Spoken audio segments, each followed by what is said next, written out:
সার্টিফিকেটের ভেতরে আপনি যদি ক্লিক করেন সার্টিফিকেট টেমপ্লেটে, এখানে আপনার বিভিন্ন ধরনের সার্টিফিকেট টেমপ্লেট দেওয়া আছে। এখানে সার্টিফিকেট টেমপ্লেটগুলো দেওয়া আছে, আপনি চাইলে এটাকে কাস্টমাইজেশন করে নিতে পারেন।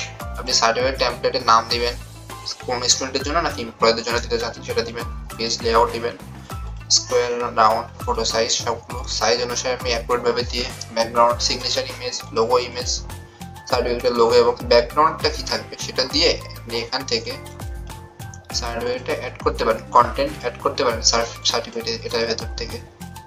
আশা করি আপনি বুঝতে পারছেন। দিয়ে আপনি যদি সেভ দেন তো আশা করি আপনার সার্টিফিকেটটা সেভ হয়ে যাবে। সেভ হয়ে গেলে আপনি এই লিস্ট সার্টিফিকেট লিস্টের অনুসারে সব দেখতে পারবেন।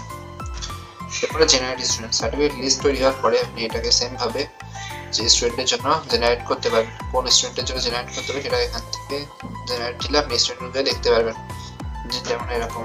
তো আমার এখানে সার্টিফিকেটের ফন্টটা ভাঙা আছে বলে আমার দেখতে এরকম লাগছে, যদি আপনি ঠিক মতো করে দেন তো আপনারটা দেখতে সুন্দরই লাগবে।